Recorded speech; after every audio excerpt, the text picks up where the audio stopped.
ಆತ್ಮೀಯ ಸಹೋದರ ಸಹೋದರಿಯರೇ, ನಿಮಗೆಲ್ಲರಿಗೂ ಪ್ರೀತಿಪೂರ್ವಕವಾದ ವಂದನೆಗಳನ್ನು ಸಲ್ಲಿಸುತ್ತಾ ದೈವಾನ್ವೇಷಣೆ ಸತ್ಯವೇದ ಅಧ್ಯಯನ ಕಾರ್ಯಕ್ರಮಕ್ಕೆ ಸ್ವಾಗತವನ್ನು ಬಯಸುತ್ತೇವೆ. ಕಳೆದ ಕಾರ್ಯಕ್ರಮದಲ್ಲಿ ನಾವು ದೇವರ ವಾಕ್ಯಗಳ ಧ್ಯಾನದಲ್ಲಿ ಮತ್ತಾಯನು ಬರೆದ ಸುವಾರ್ತೆಯ ಅಧ್ಯಯನವನ್ನು ಮುಗಿಸಿದ್ದೇವೆ. ದೇವರು ನಮ್ಮನ್ನು ನಡೆಸುತ್ತಾ ಇದ್ದಾನೆ. ಆತನ ನಾಮಕ್ಕೆ ಮಹಿಮೆಯಾಗಲಿ. ಇಂದು ಹಳೆ ಒಡಂಬಡಿಕೆಯಲ್ಲಿನ 2ನೇ ಪುಸ್ತಕವಾಗಿರುವ ವಿಮೋಚನಕಾಂಡ ಪುಸ್ತಕದ ಅಧ್ಯಯನವನ್ನು ಪ್ರಾರಂಭಿಸಲಿದ್ದೇವೆ. ಈ ಮೂಲಕ ದೇವರು ತನ್ನ ಜನರ ಮೇಲೆ ಬಿಟ್ಟ ಪ್ರೀತಿ, ಅವರ ಬಿಡುಗಡೆಯ ಬಗ್ಗೆಯೂ ಈ ಪುಸ್ತಕದ ಪೀಠಿಕೆ ಹಾಗೂ ಮೊದಲನೇ ಅಧ್ಯಾಯದ ಧ್ಯಾನವನ್ನು ಪ್ರಾರಂಭಿಸೋಣ.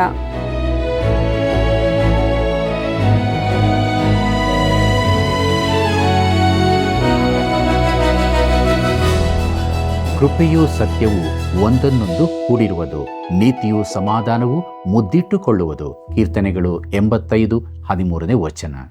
ಆತ್ಮೀಯ ವೀಕ್ಷಕರೇ, ನಿಮ್ಮೆಲ್ಲರಿಗೂ ಪ್ರೀತಿಯ ವಂದನೆಗಳು. ಇಂದಿನಿಂದ ನಾವು ಸತ್ಯವೇದದಲ್ಲಿನ 2ನೇ ಪುಸ್ತಕವಾಗಿರುವ ವಿಮೋಚನಕಾಂಡ ಪುಸ್ತಕದ ಅಧ್ಯಯನವನ್ನು ಮಾಡಲಿರುವೆವು. ಈ ಮೂಲಕವಾಗಿ ದೇವರ ವಾಕ್ಯಗಳ ಗೂಢಾರ್ಥವನ್ನು ತಿಳಿದುಕೊಂಡು ಆತ್ಮದಲ್ಲಿ ಬಲ ಹೊಂದೋಣ. ಪ್ರಿಯರೇ, ವಿಮೋಚನಕಾಂಡ ಪುಸ್ತಕದ ಪೀಠಿಗೆಯ ಬಗ್ಗೆ ನೋಡುವಾಗ ಆದಿಕಾಂಡದಲ್ಲಿ ಪ್ರಾರಂಭವಾದ ಚರಿತ್ರೆಯು ಈ ವಿಮೋಚನಕಾಂಡದಲ್ಲಿ ಮುಂದುವರಿಸಲ್ಪಟ್ಟಿದೆ. ಆದರೆ ನಡುವೆ ಸುಮಾರು 3.5 ಶತಮಾನಗಳು ಕಳೆದಿರುತ್ತದೆ. ಆದಿಕಾಂಡ ಪುಸ್ತಕ 15ನೇ ಅಧ್ಯಾಯ 13ರಲ್ಲಿ ಅಬ್ರಹಾಮನ ಸಂತತಿಯು ಐಗುಪ್ತ ದೇಶದಲ್ಲಿ 400 ವರ್ಷಗಳನ್ನು ಕಳೆಯಲಾಗಿದೆ. ಗಲಾತ್ಯದವರಿಗೆ ಬರೆದ ಪತ್ರಿಕೆ 3ನೇ ಅಧ್ಯಾಯ 16 ಮತ್ತು 17ನೇ ವಚನ ಇದನ್ನು ದೃಢಪಡಿಸುತ್ತದೆ. ಅಬ್ರಹಾಮನನ್ನು ದೇವರು ಕರೆದ 430 ವರ್ಷಗಳ ಬಳಿಕ ದೇವರು ಅಬ್ರಹಾಮನಿಗೆ ತಿಳಿಸಿದ 400 ವರ್ಷಗಳ ನಂತರ ಈ ಬಿಡುಗಡೆ ಉಂಟಾಯಿತು. ಪ್ರಿಯರೇ, ವಿಮೋಚನಕಾಂಡದ ಮೂಲ ಶಬ್ದದ ಅರ್ಥ ಹೊರಬರುವುದು ಎಂಬುದಾಗಿದೆ. ರಕ್ತದಿಂದಲೂ ಬಲದಿಂದಲೂ ಉಂಟಾದ ಮಹಾ ಬಿಡುಗಡೆಯ ಕುರಿತಾಗಿ ಇದು ತಿಳಿಸುತ್ತದೆ. ಈ ಹೊರಡೋಣದ ಸಂದೇಶವು ಇಬ್ರಿಯರಿಗೆ ಬರೆದ ಪತ್ರಿಕೆ 11ನೇ ಅಧ್ಯಾಯ 23ನೇ ವಚನದಿಂದ 29ನೇ ವಚನದಲ್ಲಿ ತಿಳಿಸಲ್ಪಟ್ಟಿದೆ. ನೀವು ಅದನ್ನು ನೋಡಿಕೊಳ್ಳಬೇಕಾಗಿ ಕೇಳಿಕೊಳ್ಳುತ್ತೇನೆ. ಪ್ರಿಯರೇ, ಡಾಕ್ಟರ್ ಜಿ ಕ್ಯಾಂಪಬೆಲ್ ಮೋರ್ಗನ್ ಹೀಗೆ ಬರೆಯುತ್ತಾರೆ: ವಿಮೋಚನಕಾಂಡ ಪುಸ್ತಕದಲ್ಲಿ ಯಾವುದೂ ಪ್ರಾರಂಭವಾಗುವುದಿಲ್ಲ, ಯಾವುದು ಮುಗಿಯುವುದಿಲ್ಲ ಎಂಬುದಾಗಿ. ಆದಿಕಾಂಡ ಪುಸ್ತಕ 46ನೇ ಅಧ್ಯಾಯ 27ನೇ ವಚನದಲ್ಲಿ ಯಾಕೋಬನೊಂದಿಗೆ ಐಗುಪ್ತವನ್ನು ಪ್ರವೇಶಿಸಿದ ಆತನ ಮನೆಯವರು ಒಟ್ಟು 70 ಮಂದಿ ಎಂದು ಹೇಳಿದೆ. ವಿಮೋಚನಕಾಂಡದಲ್ಲಿ ಐಗುಪ್ತದಿಂದ ಬಿಡುಗಡೆಯಾಗಿ ಹೋದ ಇಸ್ರಾಯೇಲ್ಯರು ಸುಮಾರು 21 ಲಕ್ಷ ಮಂದಿ ಎಂದು ಅಂದಾಜಿಸಲಾಗಿದೆ. ಈ ಆದಿಕಾಂಡದಲ್ಲಿ ತಾರೀಖುಗಳನ್ನು ನಿಖರವಾಗಿ ಹೇಳಲಾಗಿದ್ದರೂ ಹೈಕೋಸ್ ಅಥವಾ ಕುರುಬ ರಾಜರ ಕಾಲದಲ್ಲಿ ಯೋಸೇಫನು ಐಗುಪ್ತವನ್ನು ಪ್ರವೇಶಿಸಿದನೆಂದು ಹೇಳುತ್ತಾರೆ. ಈ ಕುರುಬ ರಾಜರು ಅಬ್ರಹಾಮ, ಇಸಾಕ, ಯಾಕೋಬರಿಗೆ ದೂರದ ಸಂಬಂಧಿಗಳಾಗಿದ್ದರು. ಅವರನ್ನು ಐಗುಪ್ತರು ಹಗೆ ಮಾಡುತ್ತಿದ್ದರಿಂದ ಅವರಿಗೆ ಇಸ್ರಾಯೇಲ್ಯರು ಮಾತ್ರ ಸ್ನೇಹಿತರಾಗಿದ್ದರು. ಕಡೆಗೂ ಪರದೇಶಿಯರನ್ನು ಸಹಿಸದಿದ್ದ ಒಬ್ಬ ಐಗುಪ್ತ ರಾಜ ವಂಶದವರಿಂದ ಅವರು ಹೊರಗೋಡಿಸಲ್ಪಟ್ಟರು. ಈ ರಾಜವಂಶದಿಂದಲೇ ಅವರನ್ನು ಹಿಂಸೆಪಡಿಸಿದ ಫರೋಹನು ಬಂದನು. ಇವನು ಯೋಸೇಫನನ್ನು ಅರಿಯದವನಾಗಿದ್ದನು. ವಿಮೋಚನಕಾಂಡದಲ್ಲಿ ಮೋಶೆಯು ಪ್ರಾಮುಖ್ಯವಾಗಿ ಕಾಣಿಸಿಕೊಳ್ಳುತ್ತಾನೆ. ಪ್ರಿಯರೇ, ಪಂಚಗ್ರಂಥಗಳಾದ ಆದಿಕಾಂಡ, ವಿಮೋಚನಕಾಂಡ, ಯಾಜಕಕಾಂಡ, ಅರಣ್ಯಕಾಂಡ, ಧರ್ಮೋಪದೇಶ ಕಾಂಡ, ಈ ಪುಸ್ತಕದಲ್ಲಿ ಮೋಶೆಯ ಜೀವಿತವು 3 ಭಾಗಗಳಾಗಿ ತಿಳಿಸಲ್ಪಟ್ಟಿರುವುದನ್ನು ನೋಡುತ್ತೇವೆ. ಅದರಲ್ಲಿ ಮೊದಲನೇದು ಐಗುಪ್ತದ ಫರೋಹನ ಅರಮನೆಯಲ್ಲಿ 40 ವರ್ಷಗಳು, ಎರಡನೇದು ಮಿದ್ಯಾನಿನ ಅರಣ್ಯದಲ್ಲಿ 40 ವರ್ಷಗಳು, ಮೂರನೆಯದು ಅರಣ್ಯ ಮಾರ್ಗದಲ್ಲಿ ಇಸ್ರಾಯೇಲ್ಯರ ನಾಯಕನಾಗಿ 40 ವರ್ಷಗಳು. ಐಗುಪ್ತದ ಸೂರ್ಯ ದೇವಾಲಯದಲ್ಲಿ ಮೋಶೆಗೆ ದೊರಕಿದ ತರಬೇತಿಯು ಇಸ್ರಾಯೇಲ್ಯರನ್ನು ಐಗುಪ್ತದಿಂದ ಹೊರತರುವುದಕ್ಕೆ ಅವನನ್ನು ತಯಾರು ಮಾಡಲಿಲ್ಲ. ಅವನು ತನ್ನ ಭುಜಬಲದ ಆಧಾರದಿಂದ ಏಕಾಂಗಿಯಾಗಿ ಇಸ್ರಾಯೇಲ್ಯರನ್ನು ಬಿಡಿಸಲಾಗದು ಎಂಬ ಸತ್ಯವನ್ನು ತಿಳಿಸಲಿಕ್ಕಾಗಿ ದೇವರು ಅವನನ್ನು ಅರಣ್ಯದಲ್ಲಿ 40 ವರ್ಷ ತರಬೇತಿ ಮಾಡಿದನು. ಪ್ರಿಯರೇ, ದೇವರು ಅರಣ್ಯದಲ್ಲಿ ಮೋಶೆಯನ್ನು ಸಿದ್ಧಗೊಳಿಸಿದ ಮೇಲೆ 40 ವರ್ಷಗಳ ಬಳಿಕ ಅವರನ್ನು ತಿರುಗಿ ಐಗುಪ್ತಕ್ಕೆ ಕಳುಹಿಸಿದನು. ಮೋಶೆ ಇಸ್ರಾಯೇಲ್ಯರ ಹಿರಿಯರನ್ನು ಕೂಡಿಸಿ ಫರೋಹನ ಬಳಿಗೆ ಹೋಗಬೇಕಾಗಿತ್ತು. ಫರೋಹನು ಇಸ್ರಾಯೇಲ್ಯರು ಹೋಗುವುದಕ್ಕೆ ಅಥವಾ ಹೊರಟು ಹೋಗುವುದಕ್ಕೆ ಒಪ್ಪುವುದಿಲ್ಲ. ಅವನ ನಿರಾಕರಣೆಯಿಂದಾಗಿ ದೇವರಿಗೂ ಐಗುಪ್ತದ ದೇವತೆಗಳಿಗೂ ಒಂದು ಹೋರಾಟವು ಪ್ರಾರಂಭವಾಗುತ್ತದೆ. ಪ್ರಿಯರೇ, ಐಗುಪ್ತವು ವಿಗ್ರಹಾರಾಧನೆಗೆ ಹೆಸರಾಗಿತ್ತು. ಅನೇಕ ದೇವತೆಗಳು, ಅನೇಕ ಅಧಿಪತಿಗಳು, ಸಾವಿರಾರು ದೇವಸ್ಥಾನ, ಗುಡಿಗಳು, ಲಕ್ಷಾಂತರ ವಿಗ್ರಹಗಳು ಅಲ್ಲಿದ್ದವು. ವಿಗ್ರಹಾರಾಧನೆಯ ಹಿಂದೆ ಸೈತಾನನಿರುತ್ತಾನೆ. ಪ್ರಿಯರೇ, ಐಗುಪ್ತದ ಧರ್ಮ ಮಾರ್ಗದಲ್ಲಿ ಬಲವಿತ್ತು. ತಿಮೋಥಿನಿಗೆ ಬರೆದಂಥ 2ನೇ ಪತ್ರಿಕೆ 3ನೇ ಅಧ್ಯಾಯ 8ನೇ ವಚನದಲ್ಲಿ ನಾವು ನೋಡುತ್ತೇವೆ, ಎನ್ನ ಎಂಬ್ರ ಎಂಬವರು ಮೋಶೆಯನ್ನು ವಿರೋಧಿಸಿದಂತೆಯೇ ಆ ಮನುಷ್ಯರು ಸಹ ಸತ್ಯವನ್ನು ವಿರೋಧಿಸುತ್ತಾರೆ. ಬುದ್ಧಿಗೆಟ್ಟವರು, ಕ್ರಿಸ್ತ ನಂಬಿಕೆಯಿಂದ ಭ್ರಷ್ಟರೂ ಆಗಿದ್ದಾರೆ ಎಂಬುದೇ. ಪ್ರಿಯರೇ, ಫರೋಹನು ಕೇಳುತ್ತಾನೆ, ಯೆಹೋವನೆಂಬವನು ಯಾರು? ನಾನು ಅವನ ಮಾತನ್ನು ಕೇಳಿ ಇಸ್ರಾಯೇಲ್ಯರನ್ನು ಹೋಗಗೊಡಿಸುವುದೇಕೆ? ವಿಮೋಚನಕಾಂಡ ಪುಸ್ತಕ 5ನೇ ಅಧ್ಯಾಯ 2ನೇ ವಚನವನ್ನು ನೋಡಿರಿ. ದೇವರು ತನ್ನನ್ನು ಪರಿಚಯಿಸಿಕೊಳ್ಳುತ್ತಾನೆ. ಆನಂತರ ಫರೋಹನು ದೇವರ ಪರಿಚಯ ತಿಳುಕೊಂಡು ಮೋಶೆ ಆರೋನರನ್ನು ಕರೆಯಿಸಿ, ನಾನು ನಿಮ್ಮ ದೇವರಾದ ಯೆಹೋವನಿಗೂ ನಿಮಗೂ ಪಾಪ ಮಾಡಿದ್ದೇನೆ ಎಂಬುದಾಗಿ ಹೇಳುತ್ತಾನೆ. ವಿಮೋಚನಕಾಂಡ ಪುಸ್ತಕ 10ನೇ ಅಧ್ಯಾಯ 16ನೇ ವಚನವನ್ನು ನೋಡಿರಿ. ಪ್ರಿಯರೇ, ಈ ಗ್ರಂಥ ಓದುವಾಗ ಒಂದು ಪ್ರಶ್ನೆ ಏಳುತ್ತದೆ, ಬಾಧೆಗಳು ಸಂಭವಿಸಿದ್ದು ಯಾಕೆ ಎಂಬುದಾಗಿ. ಅದು ಐಗುಪ್ತದ ದೇವತೆಗಳ ವಿರುದ್ಧವಾಗಿ ದೇವರು ನಡೆಸಿದ ಯುದ್ಧವಾಗಿದೆ. ಪ್ರತಿಯೊಂದು ಬಾಧೆಯು ಐಗುಪ್ತದ ಒಂದೊಂದು ದೇವತೆಗೆ ವಿರುದ್ಧವಾದದ್ದಾಗಿತ್ತು. ವಿಮೋಚನಕಾಂಡ ಪುಸ್ತಕ 12ನೇ ಅಧ್ಯಾಯ 12ನೇ ವಚನ ಹೇಳುತ್ತದೆ, ಆ ರಾತ್ರಿ ನಾನು ಐಗುಪ್ತ ದೇಶದ ನಡುವೆ ಹಾದು ಹೋಗಿ ಮನುಷ್ಯರಲ್ಲಾಗಲಿ ಪಶುಗಳಲ್ಲಾಗಲಿ ಚೊಚ್ಚಲಾಗಿರುವುದನ್ನೆಲ್ಲ ಸಂಹರಿಸುವೆನು. ಐಗುಪ್ತ ದೇಶದ ಸಮಸ್ತ ದೇವತೆಗಳಿಗೂ ಶಿಕ್ಷೆ ಮಾಡುವೆನು. ನಾನು ಯೆಹೋವನು ಎಂಬುದಾಗಿ. ಪ್ರಿಯರೇ, ಐಗುಪ್ತ ದೇಶದ ಎಲ್ಲ ದೇವರುಗಳಿಗಿಂತ ತಾನು ಹೆಚ್ಚಿನವನು, ಇಸ್ರಾಯೇಲ್ಯರನ್ನು ಬಿಡುಗಡೆಗೊಳಿಸಲು ತಕ್ಕ ಸಾಮರ್ಥ್ಯವುಳ್ಳವನೆಂತಲೂ ತನ್ನ ಜನರಿಗೆ ಪ್ರಕಟಪಡಿಸುವುದಕ್ಕಾಗಿ ಕರ್ತನಾದ ದೇವರು ಇಚ್ಛಿಸಿದನು. ಪ್ರಿಯರೇ, ಮುಂದಕ್ಕೆ ನಾವು ವಿಮೋಚನಕಾಂಡ ಪುಸ್ತಕದ ಹೊರರೇಖೆಯನ್ನು ನೋಡೋಣ. ಅದರಲ್ಲಿ ಮೊದಲನೆಯದು ವಿಮೋಚಕನು, ಅಧ್ಯಾಯ 1ರಿಂದ 11. ಅದರಲ್ಲಿ ಐಗುಪ್ತದಲ್ಲಿ ಇಸ್ರಾಯೇಲ್ಯರ ದಾಸತ್ವ, 1ನೇ ಅಧ್ಯಾಯ. ಮೋಶೆಯ ಜನನ, ಫರೋಹನ ಅರಮನೆಯಲ್ಲಿನ 40 ವರ್ಷಗಳು, 2ನೇ ಅಧ್ಯಾಯ. ಮೋಶೆಗಾದ ಕರೆ, ಮಿದ್ಯಾನಿನಲ್ಲಿನ 40 ವರ್ಷಗಳು, 3ನೇ ಅಧ್ಯಾಯ. ಉರಿಯುವ ಪೊದೆಯ ವೃತ್ತಾಂತ. ಮೋಶೆ ಐಗುಪ್ತಕ್ಕೆ ಹಿಂತಿರುಗಿದ್ದು, ಇಸ್ರಾಯೇಲರಿಗೆ ಬಿಡುಗಡೆಯ ಘೋಷಣೆ, 4ನೇ ಅಧ್ಯಾಯ. ಫರೋಹನೊಂದಿಗೆ ವಾಗ್ವಾದಗಳು, 5ನೇ ಅಧ್ಯಾಯದಿಂದ 11ನೇ ಅಧ್ಯಾಯದವರೆಗೆ. ಐಗುಪ್ತರ ವಿಗ್ರಹಗಳಿಗೆ ವಿರುದ್ಧವಾಗಿ 9 ಬಾಧೆಗಳು, ದೇವತೆಗಳ ಯುದ್ಧ, ರಕ್ತದಿಂದಲೂ ಬಲದಿಂದಲೂ ಬಿಡುಗಡೆ, 12ನೇ ಅಧ್ಯಾಯದಿಂದ 14ನೇ ಅಧ್ಯಾಯದವರೆಗೆ. ಪಸ್ಕ ಹಬ್ಬದ ಆಚರಣೆಯ ಪ್ರಾರಂಭ, 10ನೆಯ ಬಾಧೆ, ಚೊಚ್ಚಲ ಸಂತತಿಯ ಸಂಹಾರ, ರಕ್ತ, 12ನೇ ಅಧ್ಯಾಯ. ಕೆಂಪು ಸಮುದ್ರವನ್ನು ದಾಟಿದ್ದು, ಐಗುಪ್ತ ಸೈನ್ಯದ ಸಂಹಾರ, ಬಲ, 13ನೇ ಅಧ್ಯಾಯ ಮತ್ತು 14ನೇ ಅಧ್ಯಾಯದವರೆಗೆ. ಸೀನಾಯಿ ಬೆಟ್ಟಕ್ಕೆ ಪ್ರಯಾಣ, ಆತ್ಮಿಕ ಶಿಕ್ಷಣ, 15ನೇ ಅಧ್ಯಾಯದಿಂದ 18ನೇ ಅಧ್ಯಾಯದವರೆಗೆ. ಅದರಲ್ಲಿ ವಿಮುಕ್ತರ ಹಾಡು, ಶೂರಿನ ಅರಣ್ಯ, 15ನೇ ಅಧ್ಯಾಯ 1ರಿಂದ 22 ವಚನಗಳು. ವಿಮೋಚನೆಯ ಬಳಿಕ ಹೂವಿನ ಹಾಸಿಗೆಯಲ್ಲ, ಮಾರ, ಕಹಿ ನೀರು.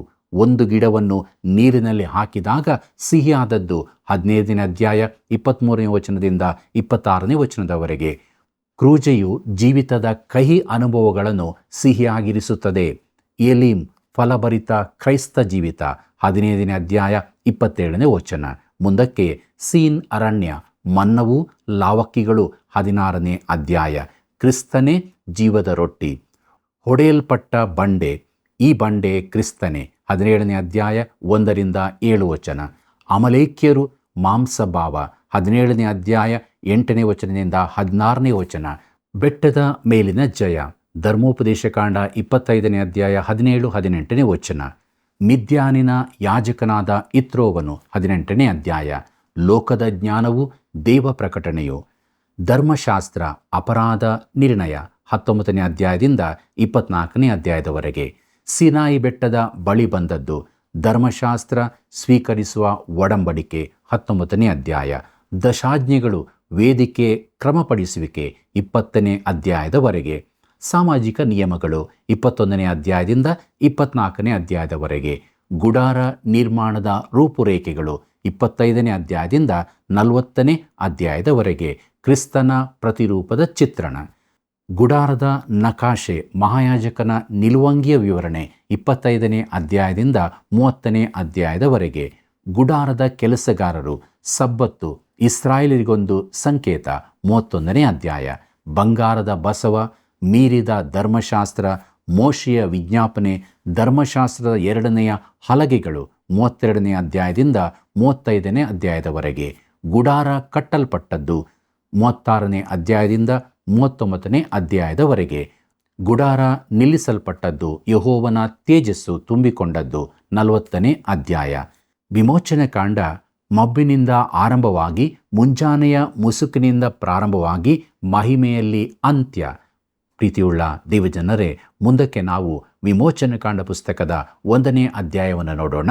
ಇದರ ಹೊರರೇಖೆ ಐಗುಪ್ತದಲ್ಲಿ ಇಸ್ರಾಯೇಲ್ಯರು, 2 ಸ್ತ್ರೀಯರ ಶೂರ ಕಾರ್ಯ ಎಂಬುದೇ. ಪ್ರಿಯರೇ, ವಿಮೋಚನೆ ಕಾಂಡದ ಮೊದಲ ಕೆಲವು ವಚನಗಳು ಆದಿಕಾಂಡದೊಂದಿಗೆ ಜೋಡಣೆಯಾಗಿವೆ. ಐಗುಪ್ತಕ್ಕೆ ಬಂದವರ ಪಟ್ಟಿ ಮೊದಲು ಕೊಡಲ್ಪಟ್ಟಿದೆ. ಗತಿಸಿ ಹೋದ ವರ್ಷಗಳ ಚರಿತ್ರೆ ಸೂಕ್ಷ್ಮವಾಗಿ ಹೇಳಲ್ಪಟ್ಟಿದೆ. ವಿಮೋಚನೆ ಕಾಂಡ ಪುಸ್ತಕದ 1ನೇ ಅಧ್ಯಾಯದ 7ನೇ ವಚನದಿಂದ ಆದಿಕಾಂಡದ ವೃತ್ತಾಂತ ಮುಂದುವರಿಸಲ್ಪಡುತ್ತದೆ. ಪ್ರಿಯರೇ, ಈ ಪುಸ್ತಕದ ಮುಖ್ಯ ವಚನ 20ನೇ ಅಧ್ಯಾಯದ 2ನೇ ವಚನ. ನೀನು ದಾಸತ್ವದಲ್ಲಿದ್ದ ಐಗುಪ್ತ ದೇಶದೊಳಗಿಂದ ನಿನ್ನನ್ನು ಬಿಡುಗಡೆ ಮಾಡಿದ ಯೆಹೋವನು ಎಂಬ ನಿನ್ನ ದೇವರು ನಾನೇ ಎಂಬುದೇ. ಐಗುಪ್ತದಲ್ಲಿ ಇಸ್ರಾಯೇಲ್ಯರು ಎಂಬ ವಿಚಾರವನ್ನು ನೋಡೋಣ. ವಿಮೋಚನೆ ಕಾಂಡ ಪುಸ್ತಕ 1ನೇ ಅಧ್ಯಾಯ ಮೊದಲಿನ 6 ವಚನಗಳನ್ನು ನನ್ನೊಂದಿಗೆ ಗಮನಿಸಿರಿ. ಐಗುಪ್ತ ದೇಶಕ್ಕೆ ಬಂದ ಇಸ್ರಾಯೇಲಿನ ಮಕ್ಕಳ ಹೆಸರುಗಳು: ರೂಬೇನ್, ಸಿಮೆಯೋನ್, ಲೇವಿ, ಯಹೂದ, ಇಸ್ಸಾಕಾರ್, ಜೆಬುಲೋನ್, ಬೆನ್ಯಾಮೀನ್, ದಾನ್, ನಫ್ತಾಲಿ, ಗಾದ್, ಆಶೇರ್ ಎಂಬುವುಗಳೇ. ಇವರೆಲ್ಲರೂ ತಮ್ಮ ತಮ್ಮ ಮನೆಯವರ ಕೂಡ ಯಾಕೋಬನ ಜೊತೆಯಲ್ಲಿ ಬಂದರು. ಯಾಕೋಬನಿಂದ ಹುಟ್ಟಿದವರೆಲ್ಲರೂ 70 ಮಂದಿ.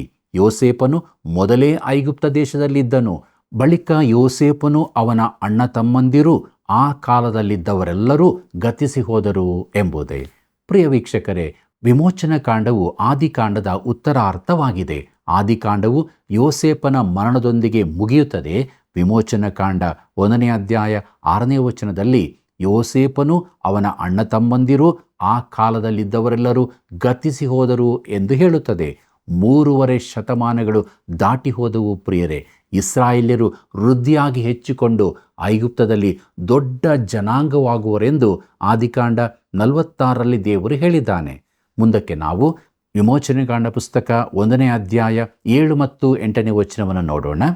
ಆ ಕಾಲದಲ್ಲಿದ್ದವರೆಲ್ಲರೂ ಗತಿಸಿ ಹೋದರು, ಆದರೆ ಇಸ್ರಾಯೇಲ್ಯರು ಅಭಿವೃದ್ಧಿಯಾಗಿ ಅತ್ಯಧಿಕವಾಗಿ ಹೆಚ್ಚಿ ಬಹಳ ಬಲಗೊಂಡರು, ಆ ದೇಶದಲ್ಲೆಲ್ಲ ತುಂಬಿಕೊಂಡರು. ತರುವಾಯ ಯೋಸೇಫನನ್ನು ಅರಿಯದ ಬೇರೊಬ್ಬ ಅರಸನು ಐಗುಪ್ತ ದೇಶದ ಆಳಿಕೆಗೆ ಬಂದನು ಎಂಬುದೇ. ಪ್ರಿಯರೇ, 7ನೇ ವಚನದಲ್ಲಿ ಆದಿಕಾಂಡ 46ರಲ್ಲಿ ದೇವರು ಹೇಳಿದ ಮಾತು ನೆರವೇರಲ್ಪಡುತ್ತದೆ. ಬಳಿಕ ಯೋಸೇಫನ ಕುರಿತಾಗಿ ಕೇಳದೇ ಇದ್ದ ಹೊಸ ಫರೋಹನು ಐಗುಪ್ತದ ಸಿಂಹಾಸನವನ್ನೇರಿದ್ದನು. ವಚನ 8ರಲ್ಲಿ ವಿಶೇಷ ಪಾಠವೊಂದನ್ನು ಕಲಿಯಲಿಕ್ಕಿದ್ದೇವೆ. ಮಕ್ಕಳ ಮಧ್ಯೆ ಕೆಲಸ ಮಾಡುವ ಸಂಸ್ಥೆಗಳು ಇದನ್ನು ಯಾಕೆ ಉಪಯೋಗಿಸುವುದಿಲ್ಲವೆಂದು ನಾನು ಆಶ್ಚರ್ಯಪಡುತ್ತೇನೆ. ಪ್ರತಿಯೊಂದು ತಲೆಮಾರಿನವರಿಗೂ ದೇವರ ವಾಕ್ಯವನ್ನು ಕಲಿಸಬೇಕಾದ ಜವಾಬ್ದಾರಿ ನಮಗಿರುತ್ತದೆ. ನಾವು ಕಲಿಯಲು ಅಲಕ್ಷ್ಯ ಮಾಡಿದರೆ ಕಡೆಗೆ ಅದನ್ನು ಸಂಪೂರ್ಣವಾಗಿ ಮರೆತು ಹೋಗುತ್ತೇವೆ. ಪ್ರಿಯರೇ, ಕೊಕಾ-ಕೋಲಾ ಕಂಪನಿಯ ಅಧಿಕಾರಿಯೊಬ್ಬರು ಹೀಗೆ ಹೇಳಿದ್ದಾರೆ. ಏನೆಂದರೆ, ಪ್ರತಿ ಬಾಟಲಿಯ ಬೆಲೆಯ 1 ಭಾಗವನ್ನು ಜಾಹೀರಾತಿಗಾಗಿ ವೆಚ್ಚ ಮಾಡುತ್ತಾರೆಂದು. ಇಂಥ ಹೆಸರುವಾಸಿ ಪಾನೀಯಕ್ಕಾಗಿ ಜಾಹೀರಾತು ಯಾಕೆಂದು ನಾನು ತಮಾಷೆ ಮಾಡಿದೆ. ಅದರಲ್ಲೂ ನಮ್ಮ ಒಂದು ಚಿಕ್ಕ ಪಟ್ಟಣದಲ್ಲಿ ಅದರ ಅಗತ್ಯವೇನಿದೆ? ತಮಗೆ ಜಾಹೀರಾತಿನ ಅಗತ್ಯವೇ ಇಲ್ಲವೆಂದು ನೆನೆಸಿದರೆ ಕ್ರಮೇಣ ಅದು ಜನರ ನೆನಪಿನಿಂದ ಪೂರ ಮರೆಯಾಗಿ ಹೋಗುತ್ತದೆ. ಪ್ರಿಯರೇ, ಐಗುಪ್ತದಲ್ಲಿ ಯೋಸೇಫನನ್ನು ಅರಿಯದ ಒಬ್ಬ ರಾಜನು ಬಂದನು. ಅದರಂತೆ ಯೇಸು ಕ್ರಿಸ್ತನ ಕುರಿತಾಗಿ ಕೇಳದ ಹೊಸ ಜನಾಂಗದವರು ಹುಟ್ಟುತ್ತಾರೆ. ಇತ್ತೀಚಿನವರಿಗೆ ಅಮೆರಿಕದಲ್ಲಿ ಸಂಭವಿಸಿದ ಮಹಾ ಆರ್ಥಿಕ ಕುಸಿತದ ವಿಚಾರವೇ ತಿಳಿದು ಬರುವುದಿಲ್ಲ. ಆ ಅವಧಿಯಲ್ಲಿ ಅಲ್ಲಿ ಉಂಟಾದ ಕಷ್ಟ ಒತ್ತಡಗಳ ಪರಿಚಯವೇ ಈಗಿನವರಿಗೆ ಇಲ್ಲ. ಆದ್ದರಿಂದ ನಮ್ಮ ತಲೆಮಾರಿನಲ್ಲಿ ಸಂಭವಿಸಿದ ಘಟನೆಗಳನ್ನು ಮುಂದಿನ ತಲೆಮಾರುಗಳಿಗೆ ನಾವು ತಿಳಿಸಲೇಬೇಕಿದೆ. ಅಲ್ಲಿಯೂ ಯೋಸೇಫನನ್ನರಿಯದ ಜನಾಂಗವೊಂದು ಹುಟ್ಟಿಕೊಂಡಿತು. ಒಂದು ಕಾಲದಲ್ಲಿ ಯೋಸೇಫನು ಆ ದೇಶದ ಮಹಾವ್ಯಕ್ತಿಯಾಗಿದ್ದನು. ಅವನ ಮೃತ ದೇಹವನ್ನು ಕೂಡ ಅಲ್ಲಿಂದ ಕೊಂಡು ಹೋಗಲು ಆಗಲಿಲ್ಲ. ಪ್ರಿಯರೇ, ಮೊದಲಿನ ಫರೋಹರಂತೆ ಹೊಸ ಫರೋಹ ರಾಜನು ಇಸ್ರಾಯೇಲ್ಯರ ಕಡೆಗೆ ಯಾವ ದಯಾಭಾವವನ್ನು ಹೊಂದಿರಲಿಲ್ಲ. ಮುಂದಕ್ಕೆ ನೋಡಿರಿ, ವಿಮೋಚನೆಕಾಂಡ ಪುಸ್ತಕ 1ನೇ ಅಧ್ಯಾಯ 9 ಮತ್ತು 10ನೇ ವಚನವನ್ನು. ಅವನು ತನ್ನ ಜನರಿಗೆ, ಇಸ್ರಾಯೇಲ್ಯರು ನಮ್ಮ ಅಧೀನದಲ್ಲಿರದಷ್ಟು ಬಹಳವಾಗಿಯೂ ಬಲವಾಗಿಯೂ ಇದ್ದಾರೆ. ನೋಡಿರಿ, ನಮಗೆ ಯುದ್ಧವೇನಾದರೂ ಸಂಭವಿಸಿದರೆ ಅವರು ನಮ್ಮ ಶತ್ರುಗಳೊಂದಿಗೆ ಕೂಡಿಕೊಂಡು ನಮಗೆ ವಿರೋಧವಾಗಿ ಕಾದಾಡಿ ದೇಶವನ್ನು ಬಿಟ್ಟು ಹೋದಾರು ಎಂಬುದೇ. ಪ್ರಿಯ ವೀಕ್ಷಕರೇ, ಇಸ್ರಾಯೇಲ್ಯರು ಐಗುಪ್ತದ ವೈರಿಗಳೊಂದಿಗೆ ಸೇರಿಕೊಳ್ಳುವ ಸಾಧ್ಯತೆಯಿತ್ತು. ಫರೋಹನಿಗೆ ಗುಲಾಮರ ಅವಶ್ಯಕತೆ ಇದ್ದರೂ ಈ ಸಮಸ್ಯೆಗೆ ಸರಳವಾದ ಪರಿಹಾರವೆಂದರೆ ಇಸ್ರಾಯೇಲ್ಯರೆಲ್ಲರನ್ನೂ ಕಳುಹಿಸಿ ಬಿಡುವುದಾಗಿತ್ತು. ಆದರೆ ಅವರನ್ನು ಕಳುಹಿಸಿ ಬಿಡುವ ಬದಲಾಗಿ ಫರೋಹನು ಈ ಸಮಸ್ಯೆಗೆ ಲೋಕಜ್ಞಾನದ ಪರಿಹಾರವನ್ನು ಕಂಡುಕೊಂಡನು. ವಿಮೋಚನೆಕಾಂಡ ಪುಸ್ತಕ 1ನೇ ಅಧ್ಯಾಯ 11ನೇ ವಚನವನ್ನು ನೋಡಿರಿ. ಆದ ಕಾರಣ ಅವನ ಜನರು ಇಸ್ರಾಯೇಲ್ಯರನ್ನು ಬಿಟ್ಟಿ ಕೆಲಸದಿಂದ ಉಪದ್ರವಪಡಿಸುವುದಕ್ಕಾಗಿ ಬಿಟ್ಟಿ ಮಾಡಿಸುವ ಅಧಿಕಾರಿಗಳನ್ನು ಅವರ ಮೇಲೆ ಇಟ್ಟು ಫರೋಹನಿಗೆ ಪೀತೋಮ್, ರಾಮೆಸೇಸ್ ಎಂಬ ಉಗ್ರಾಣ ಪಟ್ಟಣಗಳನ್ನು ಕಟ್ಟಿಸಿದರು ಎಂಬುದೇ. ಪ್ರಿಯರೇ, ಇಸ್ರಾಯೇಲ್ಯರು ಕಠಿಣ ಕೆಲಸ ಮಾಡುವಂತೆ ಬಲತ್ಕರಿಸಲ್ಪಟ್ಟರು. ಪಿರಾಮಿಡ್ಗಳನ್ನು ಅವರು ಕಟ್ಟಿದ್ದಲ್ಲ, ಯಾಕಂದರೆ ಅವುಗಳು ಈಗಾಗಲೇ ಅನೇಕ ವರ್ಷಗಳಿಂದ ಅಲ್ಲಿದ್ದವು. ಆದರೆ ಅವರನ್ನು ಉಗ್ರಾಣ ಪಟ್ಟಣಗಳನ್ನು ಕಟ್ಟಿಸುವುದಕ್ಕಾಗಿ ಉಪಯೋಗಿಸಲಾಯಿತು. ಪೀತೋಮ್ ಹಾಗೂ ರಾಮೆಸೇಸ್ ಎಂಬ ಉಗ್ರಾಣ ಪಟ್ಟಣಗಳನ್ನು ಅವರು ಕಟ್ಟಿದರು. ಅದನ್ನು ಕಟ್ಟಲು ಬೇಕಾದ ಇಟ್ಟಿಗೆಗಳನ್ನು ಇಸ್ರಾಯೇಲ್ಯರು ಮಾಡಬೇಕಾಯಿತು. ಫರೋಹನ ಹಿಂಸೆ ಹೆಚ್ಚಾದಂತೆ ಅವರು ಇಟ್ಟಿಗೆ ಕಟ್ಟಲು ಬೇಕಾದ ಹುಲ್ಲನ್ನು ತಾವೇ ಕೂಡಿಸಬೇಕಾಗಿ ಬಂತು. ಆದರೂ ದಿನಕ್ಕೆ ಮಾಡಬೇಕಾದ ಇಟ್ಟಿಗೆಯ ಲೆಕ್ಕದಲ್ಲಿ ಕಡಿಮೆಯಾಗಬಾರದಾಗಿತ್ತು. ದೇವಸೇವಕರೊಬ್ಬರು ಹೇಳುತ್ತಾರೆ, ಈ ರಾಮೆಸೇಸ್ ನಗರದಿಂದ ತಂದಿದ್ದ ಒಂದು ಇಟ್ಟಿಗೆಯನ್ನು ಅವರ ಅಧ್ಯಾಪಕರಾಗಿದ್ದ ಡಾಕ್ಟರ್ ಕೇಲ್ ಅವರು ಒಂದು ದಿನ ತರಗತಿಗೆ ತಂದಿದ್ದರು. ಐಗುಪ್ತದಲ್ಲಿನ ಇಸ್ರಾಯೇಲ್ಯರ ದಾಸತ್ವ ಹಾಗೂ ದುಡಿಮೆಗೆ ಬೇರೆ ಪುರಾವೆ ಯಾವುದೂ ಇರಲಿಲ್ಲ. ಆ ಇಟ್ಟಿಗೆಯೇ ಸಾಕ್ಷಿಯಾಗಿತ್ತು ಎಂದು. ಪ್ರಿಯರೇ, ಐಗುಪ್ತದಲ್ಲಿ ಇಸ್ರಾಯೇಲ್ಯರು ಬಹು ಸಂಕಟದಲ್ಲಿದ್ದರೆಂಬುದಕ್ಕೆ ಸಂಶಯವಿರಲಿಲ್ಲ. ಅವರ ಜೀವನವನ್ನು ಐಗುಪ್ತರು ಇನ್ನೂ ಕಠಿಣವಾಗುವಂತೆ ಮಾಡುತ್ತಲೇ ಇದ್ದರು. ಮುಂದಕ್ಕೆ ನೋಡಿರಿ, ವಿಮೋಚನೆಕಾಂಡ ಪುಸ್ತಕ 1ನೇ ಅಧ್ಯಾಯ 12ನೇ ವಚನವನ್ನು. ಐಗುಪ್ತರು ಅವರನ್ನು ಎಷ್ಟು ಉಪದ್ರವ ಪಡಿಸಿದರೂ ಅವರು ಅತ್ಯಧಿಕವಾಗಿ ಹೆಚ್ಚಿ ಹರಡಿಕೊಂಡಿದ್ದರಿಂದ ಐಗುಪ್ತರು ಇಸ್ರಾಯೇಲ್ಯರ ವಿಷಯದಲ್ಲಿ ಸಹಿಸಲಾರದಷ್ಟು ಹೆದರಿಕೆಯುಳ್ಳವರಾದರು ಎಂಬುದೇ. ಪ್ರಿಯರೇ, ಇಸ್ರಾಯೇಲ್ಯರಿಗೆ ಐಗುಪ್ತದಲ್ಲಿ ಕಷ್ಟ ಕಾಲ ಬರುತ್ತದೆಂದು ದೇವರು ಅಬ್ರಹಾಮನಿಗೆ ತಿಳಿಸಿದ್ದನು. ಆದಿಕಾಂಡ ಪುಸ್ತಕ 15ನೇ ಅಧ್ಯಾಯ 13ರಲ್ಲಿ ಹೀಗಿದೆ, ಆಗ ಯೆಹೋವನು ಅವನಿಗೆ, ನೀನು ಚೆನ್ನಾಗಿ ತಿಳಿಯತಕ್ಕದ್ದೇನೆಂದರೆ ನಿನ್ನ ಸಂತತಿಯವರು ಅನ್ಯ ದೇಶದಲ್ಲಿ ಕೆಲವು ಕಾಲ ವಾಸವಾಗಿದ್ದು ಆ ದೇಶದವರಿಗೆ ದಾಸರಾಗುವರು. 400 ವರ್ಷ ಆ ದೇಶದವರಿಂದ ಬಾಧೆ ಪಡುವರು ಎಂಬುದಾಗಿ. ಪ್ರಿಯರೇ, ಈ ವಚನದಲ್ಲಿ 3 ಸಂಗತಿಗಳನ್ನು ಮುಂತಿಳಿಸಲಾಗಿದೆ. ಅದೇನೆಂದರೆ, ಇಸ್ರಾಯೇಲ್ಯರು ಅಪರಿಚಿತ ದೇಶದಲ್ಲಿ ಅಪರಿಚಿತರಾಗಿರುವರು. ಅವರು ಗುಲಾಮರಾಗಿ ಜೀವಿಸಬೇಕಾಗಿರುತ್ತದೆ. ಅವರಿಗೆ ಬಾಧೆಯುಂಟಾಗುವುದು. ಈ ಎಲ್ಲ ಸಂಗತಿಗಳು ಸತ್ಯವಾಗಿರುವುದನ್ನು ವಿಮೋಚನೆಕಾಂಡದ ಮೊದಲ ಕೆಲವು ವಚನಗಳಲ್ಲಿಯೇ ನಾವು ಕಾಣುತ್ತೇವೆ. ಆದರೆ ಇಸ್ರಾಯೇಲ್ಯರನ್ನು ಐಗುಪ್ತರು ಬಾಧೆ ಪಡಿಸಿದಷ್ಟು ಅವರು ಹೆಚ್ಚಾಗುತ್ತಲೇ ಹೋದರು. ಮುಂದಕ್ಕೆ ನೋಡೋಣ. ವಿಮೋಚನೆಕಾಂಡ ಪುಸ್ತಕ 1ನೇ ಅಧ್ಯಾಯ 13ನೇ ವಚನದಿಂದ 15ನೇ ವಚನದವರೆಗೆ. ಐಗುಪ್ತರು ಇಸ್ರಾಯೇಲ್ಯರ ಕೈಯಿಂದ ಕ್ರೂರವಾಗಿ ಸೇವೆ ಮಾಡಿಸಿಕೊಂಡು ಮಣ್ಣಿನ ಕೆಲಸದಲ್ಲಿಯೂ ಇಟ್ಟಿಗೆ ಮಾಡುವ ಕೆಲಸಗಳಲ್ಲಿಯೂ ವ್ಯವಸಾಯದ ಎಲ್ಲ ವಿಧವಾದ ಕೆಲಸದಲ್ಲಿಯೂ ಕಠಿಣವಾಗಿ ದುಡಿಸಿಕೊಂಡು ಅವರ ಜೀವಗಳನ್ನು ಬೇಸರಪಡಿಸಿದರು. ಅವರಿಂದ ಮಾಡಿಸಿದ ಎಲ್ಲ ಸೇವೆಯು ಬಹು ಕಠೋರವಾಗಿತ್ತು. ಇದಲ್ಲದೆ ಐಗುಪ್ತ ದೇಶದ ಅರಸನು ಶಿಫ್ರಾ, ಫೂಗಾ ಎಂಬ ಇಬ್ರಿಯ ಸೂಲಗಿತ್ತಿಯರ ಸಂಗಡ ಮಾತಾಡಿ ಎಂಬುದೇ. ಪ್ರಿಯರೇ, ಐಗುಪ್ತರು ಇಸ್ರಾಯೇಲ್ಯರನ್ನು ಗುಲಾಮರಾಗಿ ಮಾಡಿಕೊಂಡಿದ್ದಲ್ಲದೆ ಅವರನ್ನು ಬಹು ಕೆಟ್ಟದಾಗಿ ನಡೆಸಿಕೊಂಡರು. ಇಂತಹ ಕಠಿಣ ಹಿಂಸೆಯನ್ನು ಅನುಭವಿಸಿದರೂ ದೇವರ ಆಶೀರ್ವಾದ ಅವರ ಮೇಲೆ ಇದ್ದದ್ದರಿಂದ ಅರಸನು ಗಮನಿಸಿ ಈ ಸಮಸ್ಯೆಯ ಪರಿಹಾರಕ್ಕಾಗಿ ಇಸ್ರಾಯೇಲ್ಯರ ಸೂಲಗಿತ್ತಿಯರನ್ನು ಕರೆಸಿ ಮಾತನಾಡಿದನು. ಪ್ರಿಯರೇ, ಈ 2 ಸ್ತ್ರೀಯರ ಹೆಸರಿನ ಅರ್ಥ ಬಹು ಆಸಕ್ತಿಕರವಾಗಿದೆ. ಶಿಫ್ರಾ ಅಂದರೆ ಸೌಂದರ್ಯ ಎಂದು, ಫುಗಾ ಅಂದರೆ ವೈಭವ ಎಂಬುದಾಗಿದೆ. ಐಗುಪ್ತ ಸ್ತ್ರೀಯರ ಚಿತ್ರಗಳನ್ನು ಚಿತ್ರಕಲೆಗಳಲ್ಲಿ ಎಲ್ಲಾದರೂ ನೋಡಿದ್ದೀರಾ? ಐಗುಪ್ತದ ಸ್ತ್ರೀಯರು ಸೌಂದರ್ಯ ಹಾಗೂ ವೈಭವಗಳಿಂದ ತುಂಬಿದ್ದರು. ಈ ಸ್ತ್ರೀಯರು ಕೂಡ ಐಗುಪ್ತದಲ್ಲಿ ಉನ್ನತ ಅಧಿಕಾರದಲ್ಲಿದ್ದಿರಬಹುದು ಹಾಗೂ ಹೆರಿಗೆಯ ವಿಭಾಗದ ದಾದಿಯರ ಮುಖ್ಯಸ್ಥರಾಗಿದ್ದಿರಬಹುದು. ಮುಂದಕ್ಕೆ ನೋಡೋಣ. ವಿಮೋಚನೆ ಕಾಂಡ ಪುಸ್ತಕ 1ನೇ ಅಧ್ಯಾಯ 16ನೇ ವಚನವನ್ನು, ಅವರಿಗೆ, ನೀವು ಇಬ್ರಿಯ ಹೆಂಗಸರಿಗೆ ಹೆರಿಗೆ ಮಾಡಿಸುವಾಗ ಅವರು ಹೆರುವುದು ಗಂಡು ಮಗುವಾಗಿದ್ದರೆ ಕೊಲ್ಲಬೇಕು, ಹೆಣ್ಣಾಗಿದ್ದರೆ ಉಳಿಸಬೇಕು ಎಂದು ಹೇಳಿದನು ಎಂಬುದೇ. ಪ್ರಿಯರೇ, ಯೇಸು ಕ್ರಿಸ್ತನ ವಂಶಾವಳಿಯನ್ನು ನಾಶಪಡಿಸಲು ಇದು ಸೈತಾನನ ಒಂದು ಪ್ರಯತ್ನವಾಗಿತ್ತು. ಹಳೆ ಒಡಂಬಡಿಕೆಯಿಂದ ಹೊಸ ಒಡಂಬಡಿಕೆಯವರೆಗೂ ಕ್ರಿಸ್ತನ ಕಡೆಗೆ ಇರುವ ವಂಶಾವಳಿಯನ್ನು ನಾಶ ಮಾಡಲು ಸೈತಾನನು ಪ್ರಯತ್ನಿಸುತ್ತಲೇ ಇದ್ದದನ್ನು ಸತ್ಯವೇದದಲ್ಲಿ ಕಾಣುತ್ತೇವೆ. ಪ್ರಿಯರೇ, ಯಹೂದ್ಯರ ನಾಶಕ್ಕಾಗಿ ಅನೇಕ ಪ್ರಯತ್ನಗಳು ನಡೆದವು ಮತ್ತು ಯಹೂದ್ಯರ ಮೇಲಣ ವಿರೋಧವು ಜಗತ್ತಿನೆಲ್ಲೆಡೆ ವ್ಯಾಪಿಸಿರುವುದನ್ನು ಕಾಣುತ್ತೇವೆ. ಅದರ ಮೂಲ ಸೈತಾನನೇ ಆಗಿದ್ದು ಯಾವ ದೇವ ಜನರಿಗೂ ಇದರಲ್ಲಿ ಪಾಲಿರಕೂಡದು. ದೇವರ ಕುರಿತಾದ ಸರಿಯಾದ ಜ್ಞಾನವಿಲ್ಲದವರು ಮಾತ್ರ ಯಹೂದ್ಯರನ್ನು ಹಿಂಸಿಸುತ್ತಾರೆ. ಆದರೆ ಕರಾಳ ದಿನಗಳ ಕಾಲದಲ್ಲಿ ಸಭೆ ಕೂಡ ಯಹೂದ್ಯರನ್ನು ಹಿಂಸೆಪಡಿಸಿತಲ್ಲವೇ ಎಂದು ಯಾರಾದರೂ ಕೇಳಬಹುದು. ಅದು ಸತ್ಯವಾದದ್ದೇ. ಆದರೆ ಅದು ಅಜ್ಞಾನ ಕಾಲವಾಗಿದ್ದು ಸಭೆ ದೇವರ ವಾಕ್ಯವನ್ನು ಸರಿಯಾಗಿ ತಿಳಿದಿರಲಿಲ್ಲ ಹಾಗೂ ಬಾಹ್ಯ ಚಟುವಟಿಕೆಗಳಲ್ಲಿ ತೊಡಗಿರಲಿಲ್ಲ. ನನ್ನ ಅಭಿಪ್ರಾಯದಲ್ಲಿ ಸತ್ಯವೇದವನ್ನು ಸರಿಯಾಗಿ ಅಧ್ಯಯನ ಮಾಡಿದ್ದವರು ಯಹೂದ್ಯರನ್ನು ಹಾಗೆ ಮಾಡಲಿಕ್ಕಿಲ್ಲ. ಮುಂದಕ್ಕೆ ನಾವು 2 ಸ್ತ್ರೀಯರ ಶೂರ ಕಾರ್ಯ ಎಂಬ ವಿಚಾರವನ್ನು ನೋಡೋಣ. ಸೈತಾನನು ಇಸ್ರಾಯೇಲ್ಯರ ನಾಶಕ್ಕೆ ಪ್ರಯತ್ನಿಸುತ್ತಿರುವಾಗ ದೇವರು ಮಧ್ಯಪ್ರವೇಶಿಸುತ್ತಾನೆ. ವಿಮೋಚನೆ ಕಾಂಡ ಪುಸ್ತಕ 1ನೇ ಅಧ್ಯಾಯ 17ನೇ ವಚನದಿಂದ 20ನೇ ವಚನದವರೆಗೆ ನೋಡಿರಿ. ಆದರೆ ಸೂಲಗಿತ್ತಿಯರು ದೇವರಿಗೆ ಭಯಪಡುವರಾದ್ದರಿಂದ ಐಗುಪ್ತರ ಅರಸನ ಮಾತಿನಂತೆ ಮಾಡದೆ ಗಂಡು ಮಕ್ಕಳನ್ನು ಉಳಿಸಿದರು.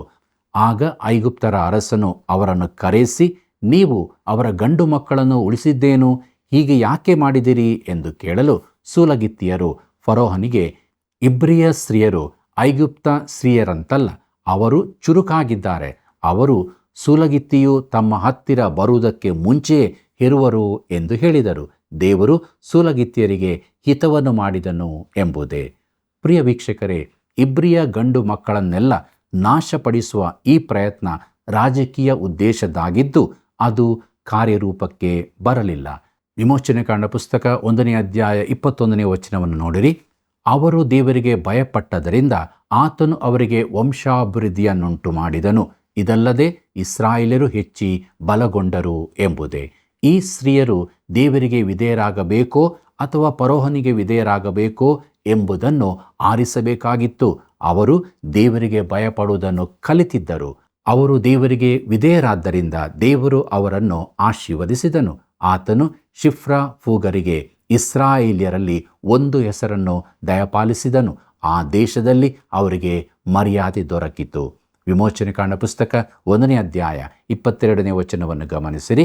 ತರುವಾಯ ಫರೋಹನನು ತನ್ನ ಜನರಿಗೆಲ್ಲ ಇಬ್ರಿಯರ ಗಂಡು ಕೂಸುಗಳನ್ನೆಲ್ಲ ನೈಲ್ ನದಿಯಲ್ಲಿ ಹಾಕಬೇಕು, ಹೆಣ್ಣು ಕೂಸುಗಳನ್ನೆಲ್ಲ ಉಳಿಸಬೇಕು ಎಂದು ಆಜ್ಞೆ ಮಾಡಿದನು ಎಂಬುದೇ. ಪ್ರಿಯರೇ, ಈ ಆಜ್ಞೆಯು ಸರಿಯಾಗಿ ಪಾಲಿಸಲ್ಪಡುತ್ತಿದ್ದರೆ ಇಸ್ರಾಯೇಲ್ಯರ ವಂಶಾಭಿವೃದ್ಧಿ ನಿಂತೇ ಹೋಗುತ್ತಿತ್ತು. ಫರೋಹನ ಆಜ್ಞೆ ಸರಿಯಾಗಿ ಪಾಲಿಸಲ್ಪಡಲಿಲ್ಲ. ವಿಮೋಚನೆ ಕಾಂಡದ ಮುಂದಿನ ಅಧ್ಯಾಯಗಳಲ್ಲಿ ಇದು ಸ್ಪಷ್ಟವಾಗಿ ತಿಳಿದು ಬರುತ್ತದೆ. ಐಗುಪ್ತರ ಗುಲಾಮತನದಿಂದ ಇಸ್ರಾಯೇಲ್ಯರನ್ನು ಬಿಡಿಸುವುದಕ್ಕಾಗಿ ದೇವರು ಮೋಶೆಯನ್ನು ಎಬ್ಬಿಸಿದನು. ವಿಮೋಚನೆ ಕಾಂಡವು ಬಿಡುಗಡೆಯ ಮಹಾಪುಸ್ತಕವಾಗಿದೆ. ಅದು ಚಿತ್ರಣ ರೂಪದಲ್ಲಿ ದೇವರು ನಮ್ಮನ್ನು ಹೇಗೆ ವಿಮೋಚಿಸುತ್ತಾನೆಂದು, ಪಾಪ, ಲೋಕ, ಮಾಂಸಭಾವ ಹಾಗೂ ಸೈತಾನನಿಂದ ನಮ್ಮನ್ನು ಪರಲೋಕಕ್ಕೆ ಯೋಗ್ಯರಾಗಿ ಮಾಡುತ್ತಾನೆಂದೂ ತಿಳಿಸುತ್ತದೆ. ಪ್ರೀತಿಯುಳ್ಳ ವೀಕ್ಷಕರೇ, ದೇವರ ವಾಕ್ಯವು ನಾವು ಕೇಳಿದ್ದೇವೆ. ನಾವು ಬಿಡುಗಡೆ ಹೊಂದಿದ ಜೀವಿತದಲ್ಲಿ ದೇವರನ್ನು ಆರಾಧಿಸುವರಾಗಬೇಕು. ಹೀಗಾಗುವುದಕ್ಕಾಗಿ ಆತ್ಮನ ಬಲವನ್ನು ಬೇಡಿಕೊಳ್ಳೋಣ, ಪ್ರಾರ್ಥನೆ ಮಾಡೋಣ. ಪ್ರಿಯ ರಕ್ಷಕನೇ, ನೀನು ಕೊಟ್ಟಂಥ ಸತ್ಯವಾಕ್ಯಗಳಿಗಾಗಿ ನಿನಗೆ ಸ್ತೋತ್ರ. ವಿಧೇಯರಾಗಿ ಜೀವಿಸುವುದಕ್ಕೆ ಆತ್ಮನ ಸಹಾಯವನ್ನು ಅನುಗ್ರಹಿಸಿಕೊಡು ಸ್ವಾಮಿ. ನಮ್ಮೆಲ್ಲ ವೀಕ್ಷಕ ಬಾಂಧವರನ್ನು ಕರುಣ ಮಾಡು. ಅವರು ಇರುವಂಥ ಸ್ಥಳದಲ್ಲಿ ನಂಬಿಕೆ ಜೀವಿತವನ್ನು ಜೀವಿಸುವುದಕ್ಕೆ ಬಿಡುಗಡೆಯ ಸಹಾಯವನ್ನು ಅವರಿಗೆ ಅನುಗ್ರಹಿಸಿಕೊಡು. ರಕ್ಷಣೆಯ ಮಾರ್ಗದಲ್ಲಿ ನಡೆಸಿ ನೀನು ಮಾತ್ರ ಮಹಿಮೆ ಹೊಂದು. ಯೇಸುವಿನ ನಾಮದಲ್ಲಿ ಬೇಡಿದ್ದೇವೆ ತಂದೆಯೇ, ಆಮೆನ್.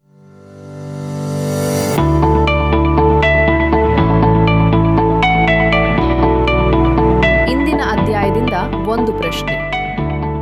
ವಿಮೋಚನ ಕಾಂಡದ ಮೂಲ ಶಬ್ದದ ಅರ್ಥ ಏನು? ವಿಮೋಚನ ಕಾಂಡದ ಮೂಲ ಶಬ್ದದ ಅರ್ಥ ಏನು?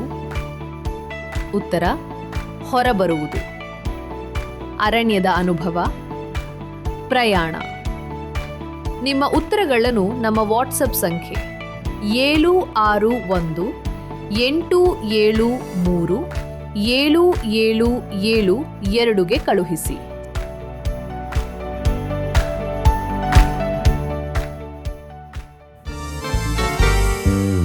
ಬಾಯಾರಿದ ಸಕಲ ಜನರೇ ಬನ್ನಿರೇ, ಕಷ್ಟಪಡುವವರೇ ಎಲ್ಲರೂ ಬನ್ನಿರಿ. ಹೊರೆ ಹೊತ್ತವರೇ ನೀವು ಬನ್ನಿರಿ, ದೇವರ ಸಮೀಪಕ್ಕೆ ಬನ್ನಿರಿ. ಬಾಯಾರಿದ ಸಕಲ ಜನರೇ ಬನ್ನಿರಿ, ಕಷ್ಟಪಡುವವರೇ ಎಲ್ಲರೂ ಬನ್ನಿರಿ. ಹೊರೆ ಹೊತ್ತವರೇ ನೀವು ಬನ್ನಿರಿ,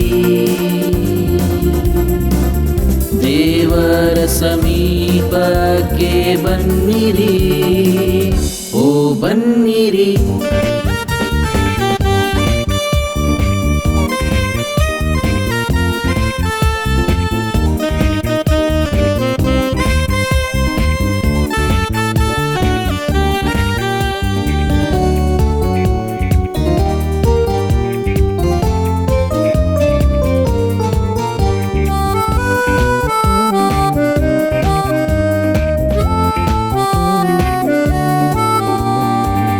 ಲೋಕದ ನಡವಳಿಕೆಯನ್ನು ಅನುಸರಿಸದೆ ನೀವು ಜೀವಿಸಿರಿ.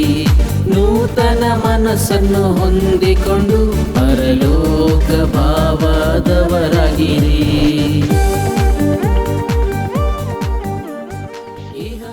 ಪ್ರಿಯರೇ, ವಿಮೋಚನ ಕಾಂಡದ ಮೂಲ ಶಬ್ದದ ಅರ್ಥ ಹೊರಬರುವುದು ಎಂಬುದೇ.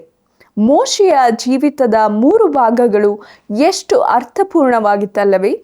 ಇಸ್ರಾಯೇಲ್ಯರು ಐಗುಪ್ತದಲ್ಲಿ ವೃದ್ಧಿಯಾದಾಗ ಅರಸನು ಅವರನ್ನು ಬಿಟ್ಟಿ ಕೆಲಸಕ್ಕೆ ನೇಮಿಸಿ ದಾಸರನ್ನಾಗಿ ಮಾಡಿದ್ದು ಮಾತ್ರವಲ್ಲದೆ ಕಠಿಣವಾಗಿ ನಡೆಸಿಕೊಂಡು ಹೋಗುವಾಗ ದೇವರು ಮಧ್ಯ ಪ್ರವೇಶಿಸಿದ್ದನ್ನು ನಾವು ನೋಡಿದ್ದೇವೆ.